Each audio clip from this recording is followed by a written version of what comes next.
안녕하세요. 까치살모입니다. 지금 미국에서 트럼프가 3만에서 4만 톤에 달하는 전함을 만든다고 해서 사람들이 시끄럽고, 그래서 어쩔 수 없이 오늘은 그 이야기를 안 하고 넘어갈 수 없는 상태인데요. 그래서 솔직히 거의 울며 겨자 먹기로 트럼프가 만든다는 디파이언트라는 전함을 분석할까 합니다. 다른 사람들이 많이 다루었으면 저는 다루려고 하지 않았는데요. 다른 사람들이 별로 다루는 것 같지도 않고, 그리고 정작 각종 뉴스에 나온 기사들을 보면 트럼프가 하나를 언급한 이야기만 나오고 있어서 정작 외신을 찾아보지 않으면 정확히 디파이언트라는 전함이 어떤 전함인지 정확히 알 수가 없는 상태라 궁금하실 분들이 많을 것 같아서 정리를 해볼까 합니다. 그 전에 앞서서 제가 얼마 전에 카이가 방사청으로부터 KF-21 블록2의 지상 무장 통합 사업을 수주했다는 소식을 전했었는데요. 이번에 방사청에서 KF-21에 통합되는 10종류의 무장 종류를 공개를 했습니다. 그럼 이번에 KF-21에 통합되는 무장은 무엇일까요? 하나씩 이야기해보면요. GBU-12 500파운드 레이저 유도폭탄, GBU-31 2000파운드급 제이담, GBU-38 500파운드급 제이담, GBU-39 SDB-1, GBU-54 500파운드급 LJ담. 참고로 LJ담이라는 건 신형 무장으로 GPS 유도와 레이저 유도를 전부 사용하는 유도폭탄입니다. 그리고 GBU-56 2000파운드급 LJ담, KGGB 국산 유도폭탄, 그리고 천령 공대지 순항미사일, 여기에 더해서 MK-82 500파운드 무유도 폭탄, MK-84 2000파운드 무유도 폭탄입니다. 그래서 이렇게 10가지 무장이 이번에 통합된다고 합니다. 보시면 알겠지만 이번에 통합되는 무장 대부분은 미국산 무장이고, 어떻게 보면 정말 기본 중에 기본인 무장입니다. 그리고 이집트 해군사령관이 내년 1월 달에 우리나라의 한화의 옥포 조선소를 방문한다고 합니다. 이번에 이집트 해군사령관이 옥포를 방문하는 이유는 이집트의 잠수함 도입 사업과 관련이 되어 있다고 하고요. 현재 이집트는 4척의 신형 잠수함을 원하고 있고, 우리 측에서는 장보고3 블록2급인 장형실함을 이 사업에 제안하고 있다고 합니다. 그리고 위성락 국가안보실장이 한미 팩트시트 세부 협상을 위해서 미국과 캐나다 그리고 일본을 다녀왔는데요. 위 실장의 말에 따르면 미국에서는 원자력 잠수함과 그리고 핵물질 농축을 협의하기 위한 별도의 협의체를 만들기로 했다고 하고요. 재미있는 점은 위 실장이 미국뿐만 아니라 캐나다도 방문을 했다는 점이고, 솔직히 다른 사람도 아니고 국가안보실장이 캐나다를 방문했다는 건 아마 캐나다 잠수함 사업에 대해서 이야기하려 방문했을 거라고 보고, 굳이 다른 사람도 아니고 국가안보실장이 방문한 이유는 우리의 기밀무기를 캐나다에 제공하는 걸 협의하기 위해서 방문했다고 보여집니다. 기본적으로 당연히 해성5 초음속 잠대함 미사일은 당연히 제공될 것이고, 그 이상의 미사일, 그러니까 어쩌면 SLBM의 제공 문제를 논의했을 가능성도 있다고 보여집니다. 여러분이 보기에는 국가안보실장이 캐나다에 가서 어떤 기밀 무기의 제공을 제안했을 것 같나요? 어쩌면 단순하게 기밀 무기의 제공을 이야기한 게 아니라 캐나다에게 핵잠수함 공동 개발을 제안했을 수도 있기는 하겠죠. 현재 우리는 핵잠수함의 건조 가격을 낮추는 게 상당히 중요한 문제이니, 만일 캐나다가 우리의 핵잠수함 개발에 참여하면 핵잠수함의 건조 단가를 상당히 낮출 수가 있을 거라고 봅니다. 물론 그런 이야기를 정말로 했다고 해도 당연히 공개하지는 않겠지만요. 그럼 다시 트럼프의 황금함대 이야기로 넘어와서 트럼프가 만든다는 디파이언트라는 전함에 대해서 이야기해보도록 하겠습니다. 여러분도 알겠지만 현지 시간으로 이번 주 월요일인 12월 22일에 트럼프는 플로리다에 있는 자신의 저택인 마로라고 저택에서 황금함대 구상을 발표했는데요. 이번 발표의 핵심은 속칭 트럼프급으로 이야기되는 차세대 유도 미사일 전함 계획 발표였는데요. 트럼프급 선도함의 이름은 USS 디파이언트 BBG-1이라고 하는데요. 여기서 BB는 전함을 이야기하는 것이고, G는 유도미사일을 이야기합니다. 그래서 BBG라는 건 유도미사일 전함이라는 뜻입니다. 우선 트럼프의 발표에 따르면 2척의 선도함을 바로 건조에 들어가고, 신속하게 8척을 추가 건조해서 10척을 확보하고, 최종적으로는 20척에서 25척의 전함을 확보한다고 하는데요. 무장은 MK-41 수직발사관 128세를 탑재한다고 하는데요. 정확히 외신을 종합해보면 이 함선에 탑재되는 수직발사관의 수량은 500개라고 하고, 아마 그래서 이 함선에는 한 가지의 수직발사관만 탑재되지 않고 여러 종류의 수직발사관이 탑재되고, 그 중에서 MK-41이 128셀이 탑재되는 것으로 보입니다. 이것 말고도 극초음속 미사일인 다크 이글의 파생형인 IRCPS도 탑재된다고 하고, 당연히 극초음속 미사일은 MK-41에서 발사할 수는 없고, 미국에서 IRCPS 미사일을 주말트급에 탑재하고 있는데요. 주말트급이 이 미사일을 탑재하기 위해서 탑재한 수직발사관이 LMVLS라는 것인데요. 여러분도 알겠지만 주말트급에는 이미 MK-41보다 최적이 30% 이상 증가한 MK57이라는 좀 더 대형화된 수직 발사관을 가지고 있지만 극초음속 미사일은 MK57에도 탑재가 불가능해서 MK57보다도 대형화된 LMVLS라는 대형 수직 발사관을 기존 함포를 떼어내고 장착을 하고 있습니다. 그래서 당연히 디파이언트도 LMVLS를 장착하게 될 것이고요. 그래서 이 모든 수직 발사관을 합쳐서 최대 500개의 수직 발사관을 탑재한다고 합니다. 그리고 300kW에서 600kW급 레이저, 그리고 5인치 함포 2개, 여기에 더해서 32메가줄급 레일건 2개가 주요 무장으로 탑재된다고 합니다. 물론 당연히 500개에 달하는 수직 발사관을 탑재하고 있기 때문에 여기에는 각종 대공대지 대한미사일들이 들어가고요. 그리고 이 함선의 크기는 전장은 256m에서 268m, 함폭은 32m에서 35m, 속도는 순항속도 30노트에 최대 속도 35노트, 그리고 승무원은 700명에서 850명, 배수량은 대략 35,000톤 정도라고 합니다. 이게 이 함선의 기본 재원인데요. 트럼프의 말에 따르면 이 전함은 바로 건조에 들어가서 2년 반 만에 완성을 할 거라고 하고 있고, 그래서 외신에서도 처음에는 2030년 초에 취역할 거라고 하고 있었는데요. 그런데 제가 지금 글을 쓰고 있는 이 시간에도 새로운 소식들이 나오고 있고, 새로 나온 소식들에 따르면 이 함선의 건조는 트럼프의 말처럼 바로 이루어지지는 않고 실제 건조는 2030년도가 넘어갈 거라고 하고 있습니다. 외신에 따르면 이 함선은 빠른 건조를 위해서 이 함선을 개발할 여러 회사들과 수의계약으로 계약을 서두르고 있기는 하지만 그렇다고 해도 2030년 전에는 건조를 시작하는 건 불가능하다고 합니다. 당연하겠죠. 아예 아무런 기초 설계도 없는 함선을 바로 건조한다는 건 말도 안 되는 이야기죠. 그래서 여기까지가 외신들을 종합한 디파이언트의 대략적 재원인데요. 이게 얼마나 말이 안 되는 소리인지는 여러분도 잘 아실 것입니다. 이미 지금 외신에서도 엄청나게 혹평이 쏟아지고 있는 상태라 외신들만 잠깐 살펴봐도 해외 전문가들이 이 함선을 어떻게 평가하는지는 여러분도 충분히 알고 있을 것입니다. 당장 상식적으로 생각을 해보세요. 과거 전함이 갈수록 대형화된 이유가 무엇인가요? 결론은 과거 전함들이 갈수록 대형화된 이유는 전함의 전투력을 높이려면 최대한 큰 함포를 탑재해야 하고, 최대한 큰 함포를 탑재하려면 당연히 전함의 크기가 커질 수밖에 없었습니다. 그런데 지금 이 전함에 탑재한다는 무기들은 함선을 35,000톤이라는 크기로 만들지 않아도 얼마든지 탑재를 할 수가 있는 무장들입니다. 그래서 굳이 함선을 이렇게 크게 만들 이유는 없습니다. 당장 볼까요? 300에서 600kW급 레이저. 이건 어차피 일종의 에너지 저장 장치의 에너지를 저장해서 레이저를 발사하는 것이기 때문에 전함의 크기와는 상관이 없습니다. 물론 전함의 크기가 커지면 전함에서 생산하는 전기의 양이 많아지기 때문에 좀 더 빨리 에너지 저장 장치를 충전할 수 있고, 그로 인해서 좀 더 레이저를 빨리 연속으로 발사할 수는 있겠지만 이 정도 출력의 레이저는 대략 1만 톤급 함선에서도 상당히 빨리 연속 발사가 가능합니다. 그리고 32메가줄급 레일건. 저는 왜 32메가줄급 레일건을 이야기하나 했는데 과거 미국에서 개발해서 주말트급에 탑재하려던 시험용 레일건이 32메가줄입니다. 참고로 주말트급은 최종적으로 60메가줄급 레일건을 탑재할 계획이었고, 이론적으로는 32메가줄급 레일건은 우리의 KDDX에도 탑재가 가능합니다. 실제로 과거 한참 레일건이 유행할 때 영국은 자신들의 45형 구축함에 30메가줄급 레일건을 탑재하는 걸 고려한 적이 있었고, 우리 KDDX도 완전 전기 추진 방식의 함선이고, 그래서 영국의 45형 구축함이나 우리 KDDX가 생산하는 전력량은 비슷합니다. 그래서 이론적으로는 우리 KDDX도 30메가줄급 레일건을 탑재할 수가 있습니다. 그럼 아마 이런 이야기를 할 분들이 있을 거예요. 32메가줄급 레일건은 임시로 탑재하는 것이고 나중에 좀 더 출력이 큰 레일건을 탑재할 거라고요. 여러분도 알겠지만 레일건은 미국에서 개발하다가 취소한 무기이고, 미국에서 레일건의 개발을 포기한 이유가 바로 급격한 포신 마모 문제 때문입니다. 당연히 레일건의 출력이 커지고 포탄의 사출 속도가 빨라지면 포신의 마모 속도는 더 증가합니다. 그래서 지금은 32메가줄급 레일건도 포신을 엄청나게 자주 교체해가면서 사용해야 하기 때문에 60메가줄급 이상의 레일건을 개발한다는 건 정말 요원한 일입니다. 한마디로 언제 개발될 수 있을지 불확실하다는 이야기입니다. 사실상 지구상 그 어디에서도 32메가줄 이상의 레일건은 개발하고 있는 곳은 없습니다. 그래서 사실상 32메가줄급 레일건은 우리나라의 KDDX에도 탑재가 가능한 장비입니다. 그럼 극초음속 미사일은 어떨까요? 이건 두말할 필요도 없죠.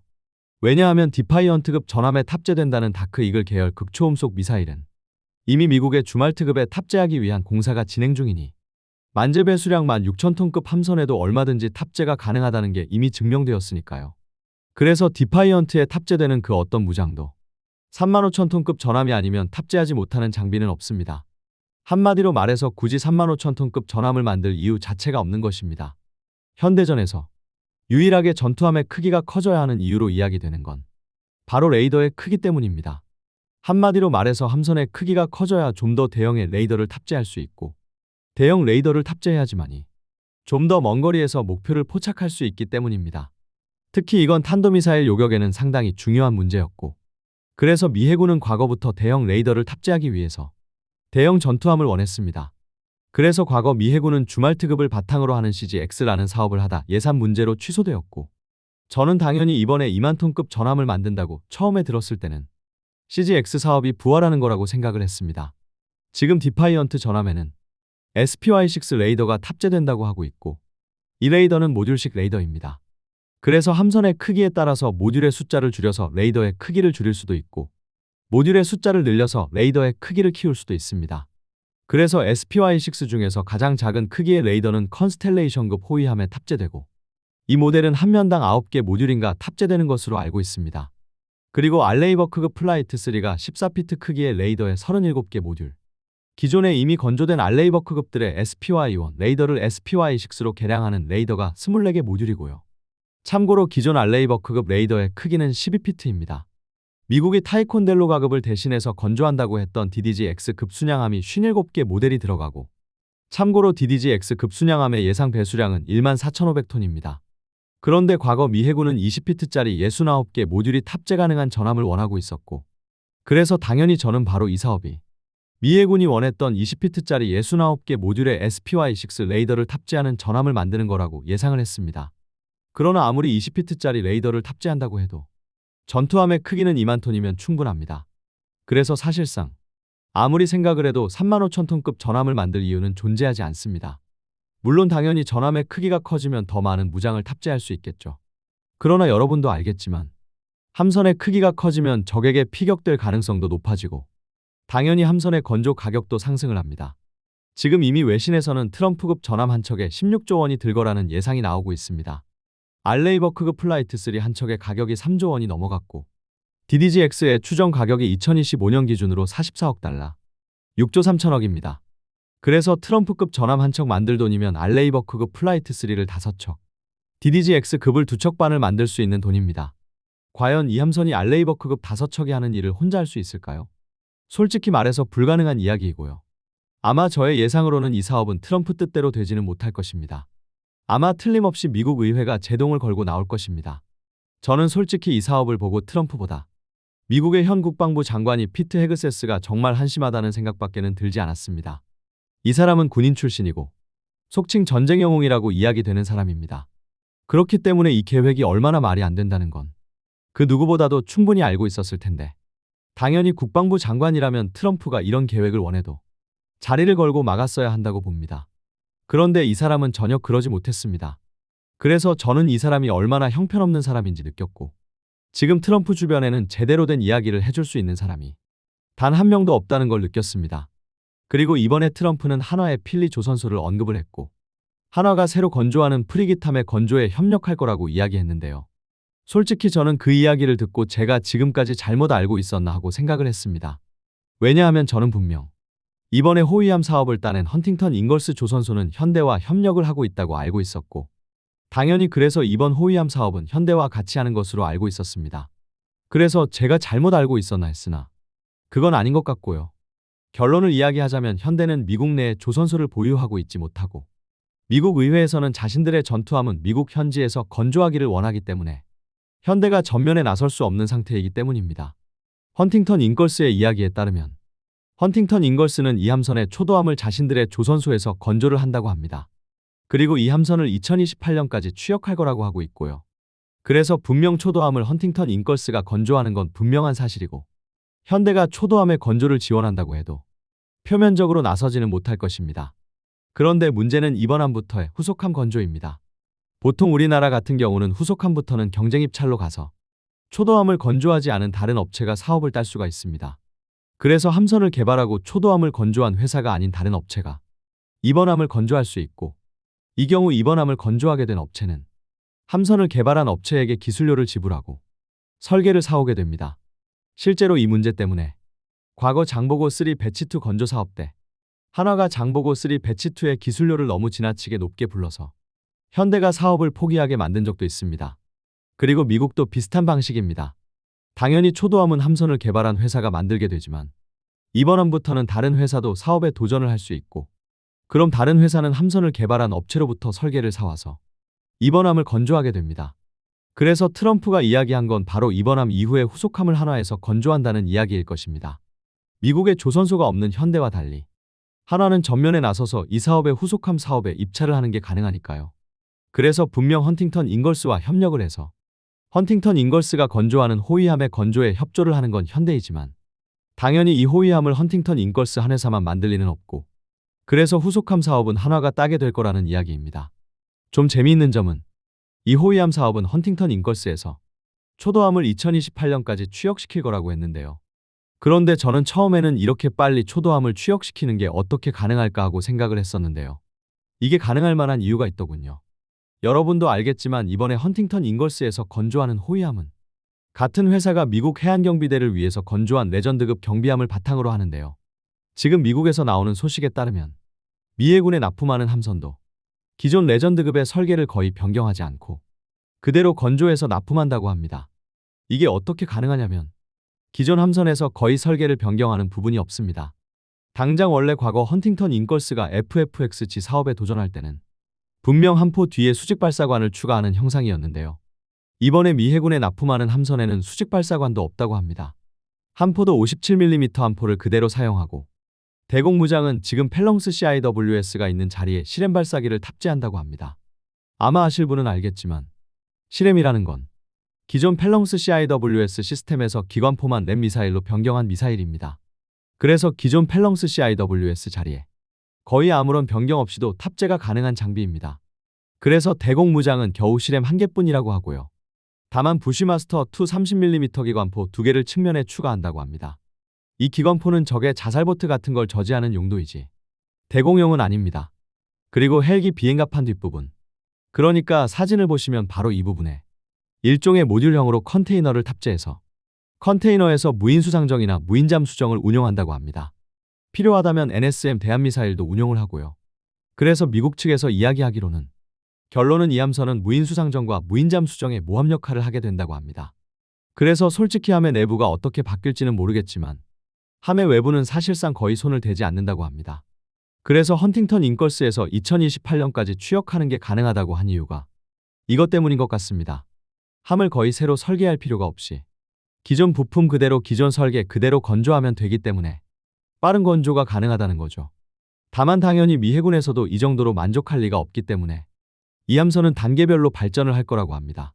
그래서 나중에 건조되는 함선들에는 충분히 수직발사관이 탑재될 가능성이 있는 것입니다. 한마디로 말해서 이번에 수직발사관을 탑재하지 않는 이유는 오직 함선의 빠른 건조 때문이라고 할 수 있습니다. 사실 과거 컨스텔레이션급을 건조할 때는 미 해군에서는 컨스텔레이션급의 수직발사관이 고작 32셀이 탑재된다고 불만을 표했고 32셀로 부족하다고 강력하게 어필하기도 했습니다. 그랬던 미 해군이 이번에는 아예 수직발사관도 없는 호위함을 도입한다는 게 한마디로 말해서 이 함선의 대공무장은 유일하게 실엠발사기 한 개뿐인 것입니다. 그리고 만일 헬기 갑판 뒷부분에서 무인수상정 등을 운용하게 되면 대한미사일도 없는 것이고요. 솔직히 정말 미 해군이 컨스텔레이션급에 했던 행동과는 완전히 정반대의 행동을 하고 있는 것입니다.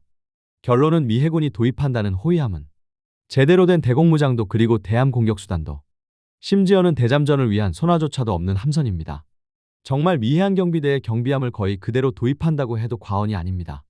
그래서 이번 호위함 도입 사업은 완전히 졸속으로 이루어져서 과연 이런 함선이 고강도 분쟁 지역에서 작전을 할 수 있을까를 따졌을 때 당연히 이런 함선이 고강도 분쟁 지역에서 작전을 하는 건 불가능합니다.